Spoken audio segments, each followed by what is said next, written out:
Dr. Lawing and Alpha Lawing. We are doing our weekly LinkedIn Live, and this weekend, and again, want to thank everybody for coming. It's always good to have a few minutes to talk to you. And we know that people have different things to do on a Saturday evening, but that you've chosen this time to be with us. We really appreciate that. There's a saying that time is our most valued asset, and taking time out of your busy schedule to spend some time with us, it's very much appreciated. So I decided to name this to talk about starting badly is infinitely better than not starting at all. I actually heard this saying a few weeks ago now, and I think the saying is by a guy called Hemingway. At least that was what the person that told me, because it's always good when you quote a saying to actually, name the person that saying came from. But that's kind of struck me, and and it kind of tells part of our story that sometimes you just need to start. You can't have all the information before you start. So we're going to talk a little bit about our experience in that journey, and my wife will wrap things up. So starting badly is infinitely better than not starting at all. So that's very self-explanatory. I've been a physician now for 26 years. I finished medical school in 2000, and I've had a tumultuous journey, both in medicine and other aspects of my life. So with all these experiences, again, we always want to tell people that we're not given professional advice. We're just talking about our experiences. We relate to real estate and what we have done, what we've been through over the past several years. We've been in real estate since 2011, and we've had several experiences over that period of time. And we think and hope that our experience or our story will help some people out there. Whether they decide to do business with us or not, it's not really the point. The point is to educate people by telling them about what we've been through, what we've experienced in our lives, and to let people know that this is what we're used to, this is what we know, and it might just be able to help them, or they may be able to get some value from it. All right, let's have the next slide. All right, so yeah, people know that I do ICU medicine. I've done that since about 2010. And a lot of the times when you're in the ICU, you don't get all the information immediately. And information can trickle in. Obviously, the best thing, we always start by looking at the patient, and then you get labs and X-ray or imaging, CAT scans, whatever it is.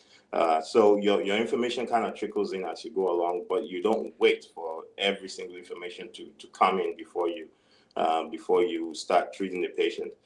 And people that have followed me for a little bit we know that I tend to look at parallels between my two worlds, so the ICU world and the real estate world that I actively participate in, and that's why I'm kind of looking at this in parallel as well to real estate. So you have to act, and then you monitor how the patient is doing, and then you act some more. And I've said this before that waiting and doing nothing is a decision as well, with consequences. So if we decide not to do anything, if we decide to wait, if we decide to time the market, if we decide to say, okay, we're just going to wait and see how things pan out, that is still a decision, and it will have consequences as well. So real estate investing works the same way. Thank you. Uh, so we didn't, it wasn't like we knew a lot about real estate before we started. So I've already said some of the story about how I moved from Nigeria to Ireland, and I met my wife in Ireland. But I had a friend who in Ireland, we went to medical school together, and he um, while we were in Ireland for about 5 years, or I was in Ireland about 5 years, he bought several real estate properties. Back then, they were giving us 100% mortgages, which is, as physicians, because I guess they know that we're going to pay the money back, or, the trust is there that you're high earners. So 100%, imagine you wanted a 300,000 euros mortgage, you get everything. You don't have to put any money down, which is like an investor haven, but I didn't see it that way. We didn't know. But he bought about 5 properties within the 5 years. I bought my two bed apartment, and I was golden. And when I spoke to him, then I decided to buy another one. So I bought a 4-bed townhouse before we left Ireland and came to the U.S.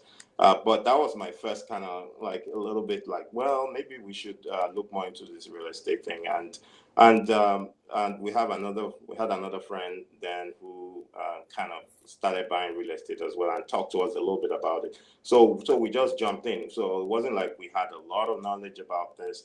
We just jumped in, bought our first duplex in 2011 in Florida. We still actually have that property to date because we bought and sold several properties in between, but we still have that property to date in Jacksonville. So, years followed. We bought and sold several properties. We ultimately formed our company, 3DS Capital, last year.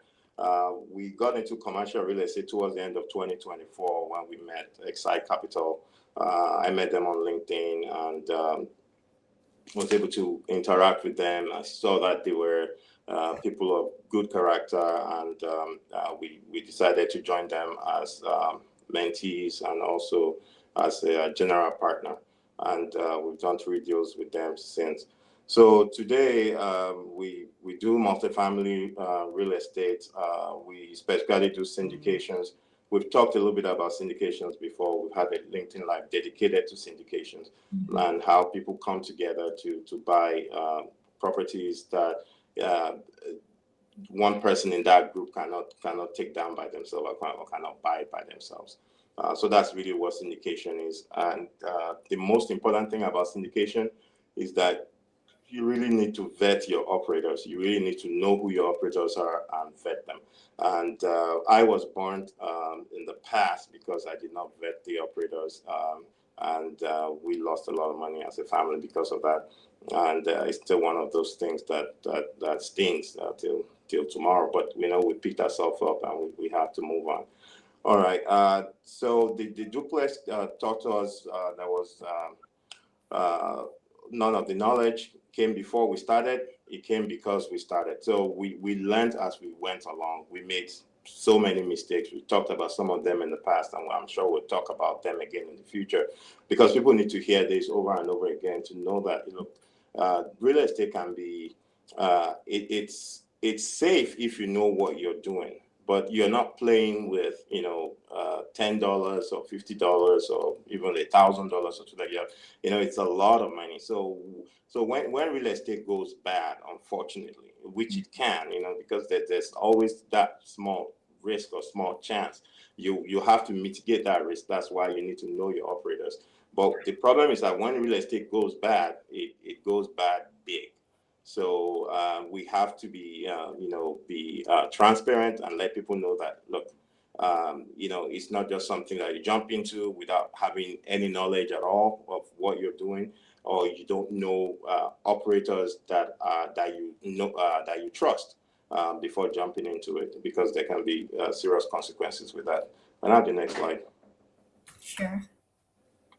All right. So when we started, we heard several things, different things from different people. Some people will say, it was a down market when we started, actually, because it was 2011.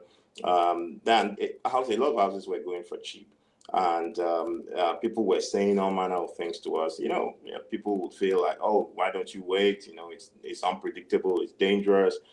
Just like I'm telling you now, and I'm not trying to say that I'm not saying that I'm not trying to downplay the danger that's involved in investing. And it's not just real estate, any kind of investing. I've said it before, there's no kind of investing in the world that does not have risks. Every single investment that that is called investment, it has inherent risk. And the real estate, fortunately, is actually one of those with the risk that can be mitigated. There's a lot of ways you can mitigate risk. But we learned along the way. We just didn't learn by doing everything right. We also learned by doing some things wrong, and we were able to learn from our mistakes along the way. But while we're here and while we're talking to you guys, it's not because we're experts, but because of our experience. We feel that talking to other people could help them along their journey, could prevent them from making the same kind of mistakes that we've made in the past, like the 1031 exchange mistake. We've talked about that before, and I'm sure we'll talk about that again, but we probably don't have the time to talk about that today. We made the mistakes of my wife being a real estate professional, because for years she could have been a real estate professional. We actually brought that up to our CPA at that time. I don't know if he didn't understand what we meant or so, but he felt that for her to be a real estate professional, she has to sit exams and she needs to have a real estate license. So we actually bought books, and at the end of the day, she wasn't, we had other things going on in our lives that she wasn't able to sit the exam, and there were just other things that were pulling us. But at the end of the day, she did not actually need to sit an exam to be a real estate professional. So if anybody wants to know about real estate professional or any other aspect of real estate investing, again, we have the ebook on our website. We have it on our LinkedIn channel. It's an ebook about commercial real estate investing. It breaks a lot of stuff down for people. We also have another ebook about the vocabulary in real estate, in commercial real estate, because some of this vocabulary, even though I had been in real estate since 2011, when I was getting to commercial real estate in 2024-25, some of those terms were kind of foreign to me. So I felt that it's good to have an ebook that can break down some of these terms and explain it in simple, plain English, so that a lot of the folks that follow us and are interested in what we're doing can learn from that. So, and what we'll tell you is that there has never been a year where the signal lines up. That there's lines up green in real estate. So there will be times every year. There'll be some good years. So the real estate goes through cycles, just like the stock market goes through cycles. And I've said it several times, and I have nothing against the stock market. We do stocks a little bit as well, but the stock can swing, hour to hour, day to day, can have heights and lows. Real estate doesn't do that, but real estate will also have cycles. The cycles will take months, sometimes years. So there are downsides to the real estate market, and then there are upswings to it. And some of them call them, seller's market, buyer's market. So there's always that cycle to the real estate investment as well. And when there's an up cycle, there are opportunities.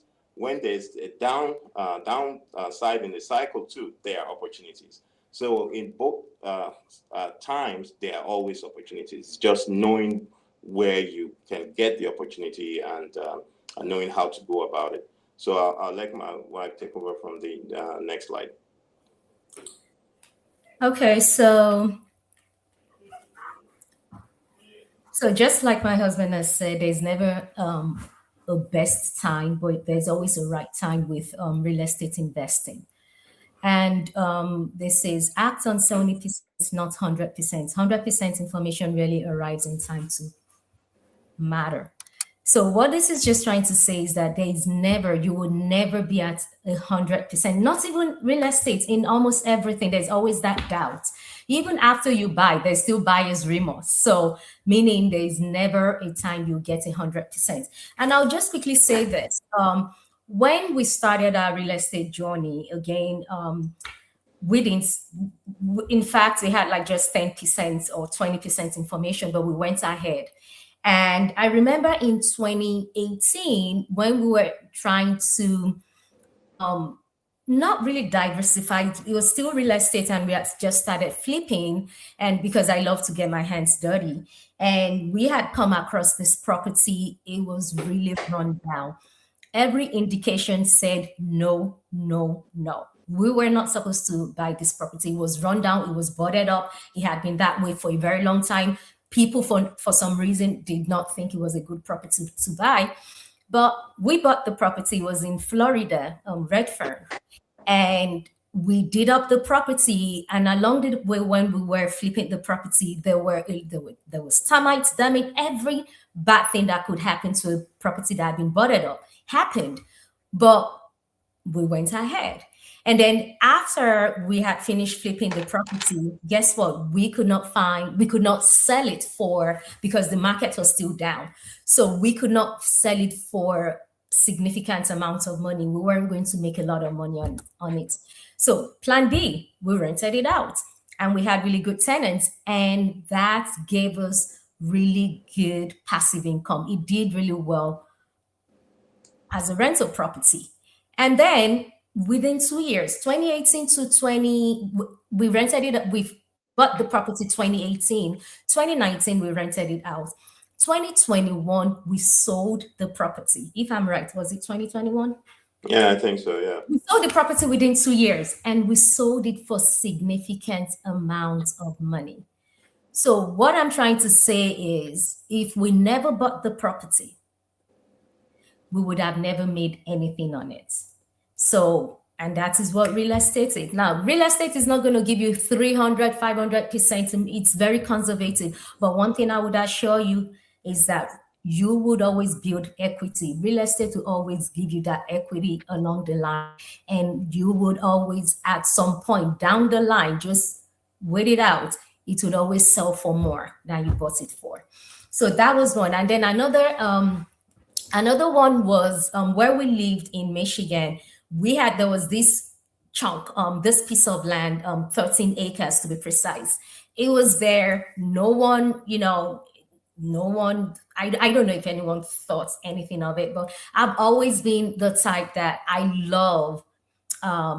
always have like flights of ideas when it comes to investing. I could come up with 10, but real estate has kept us grounded. So I saw the property, 13 acres, and I was like, this is prime property right here. How come no one wants to buy this property? And then we partnered with our friend then, and we bought the property. We divided the property into we sold into four. Four, Because yeah. we kept a chunk. Our partner kept a chunk. Another family friend kept a chunk, and we sold 3 acres of that property within a year of buying that property. And the 3 acres we sold paid for 75% of how much we bought the old property. Now, remember, we still had 10 acres, 5 acres each. So, and that's real estate for you. When we were buying it, we had 15% we really did not know. But one thing we did know was that real estate, some way, somehow, it would always give us more money, equity, equity, equity. And so those are two of the examples I'm going to give. And we have multiple examples. And again, this is just trying to tell you that you will never get 100%. And even when the market is down, it's a good time to buy. It's always a good time to buy. So, and this one respects the risk, conservative underwriting, and you have to do your due diligence. Again, as my husband has said, we're not experts. We're just talking through our own experiences. So you always still have to do your due diligence. We still do our due diligence. And as you know, we also lost money in 2024. Was it 2024 we lost money? Yeah, it was 2024. Yeah, it was in 2024, and we did not stop. And now, since then, we've partnered with Excite Capital, and we'll continue to partner with them. And of course, we would have our own deal. And then the wrong, small, not big, correctable errors, not irreversible ones. Yeah, this also is just talking about due diligence. make sure you do your due diligence, make sure you know exactly what it is. Talk to your financial to your accountants, talk to your real estate brokers, talk to the experts to help guide you along your real estate journey. And if you want to partner with us again, you can visit us at 3dscapital.com. You can always schedule a meeting with us, and we'll be very happy to come on board and hold your hand, you know, and we would love if you can come partner with us. So this last one, why this isn't just another deal named after our three children? Yes. So 3DS, would always say that 3DS Capital stands for, the D stands for our three kids. We have three children with their names starting with D. So we named three years after them. And also, maybe my husband will talk about his dad, because I never met him, but I heard Dr. Latunde Victor Lawoye. I never met him, but he passed away at 57. And I can remember when we moved to the US, I still saw him on Doximity. Doximity, yeah, I think, Yes. yeah, Doximity is just this website for physicians. So, and my dad's name was still there because he Yeah, trained in well, the U.S. In the 50s, 60s, and he went back to Nigeria in the 70s. yes. So And he was a very giving man, like my wife's alluding to. He worked really hard. He helped everybody that he could. Even sometimes to his own financial detriment, because he would treat people for free. But what I'm just trying to say is that unfortunately, when he died without a will. He died in the state, and he didn't really have much in the way of assets. Like when he had one house, a couple of houses, but nothing in the way of financial assets, and that really changed our lives growing up, and that was some of the things that kind of informed my initial kind of wake up call, knowing that life can change drastically very, very quickly. And obviously, I don't want my family to go through anything like that. So yeah, I think that's it. We can have I actually like this slide. I think my VA decided to put some Yoruba in the slide, which is I found that to be very interesting. So people that are Yorubas can read that. So we are both Yorubas. So Yoruba, it's an ethnic group from Nigeria. People know that we're from Nigeria, but we're from the Yoruba ethnic group. And there's some things there that's just kind of Yoruba Omoluabi. Omoluabi just means that the person is somebody that is really, really good, and it's not perfect, but somebody that's of good character and integrity. That's what that means. Anyway, you can talk about it the next slide, so the rest yeah, is I up. think, yeah, that's the so this next slide is just talking about from one duplex to a growing portfolio. So it's referencing when we started in 2011, when we bought our first duplex, in which we still have now, and is actually our best performing real estate right now. It's always fully rented, and then to Grove Park, and then we partnered with Excite Capital and raised funds for Grove Park View, the Rise, and the park at Arlington. And again, just as my husband said, we are now into commercial real estate syndication, and I think that is the next big thing for our family. It's still real estate, but we just want to we've diversified into the syndication commercial real estate. And if you want to know more, please visit our website. You can call us. We have our phone numbers there, our emails. We also have a calendar there where you can book meetings with us, and we will hold your hand and, come and just lead you through the whole thing. And yeah, and also we're looking to start in our own to having our own deal, and we'll keep you updated. We hope to continue this to keep you updated and informed. And yeah, so thank you once again for joining us today. I know it's Saturday. A lot of you want to you could you could be anywhere, but you decided to come here to join us at this podcast. So thank you. We really do appreciate you lending us some of your time today. All right, folks. I see a small comment by Ms. Gupta. Thanks very much. We appreciate you attending. If there are any questions, people can put that in the chat.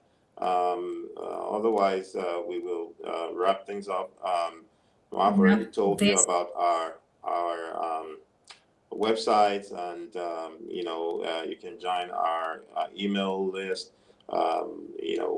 We do real estate syndications. The best thing to know about it is that you need to really vet the operators, the general partners, people that are going to operate the deal. You need to know them well. You need to know their track record. You need to be able to trust them, and that's what we do. And we'll be happy for anybody that has any questions. Can give us a call. They can go to our website and schedule a call, and we'll be happy to talk to them. Thanks, everybody. Have a great weekend.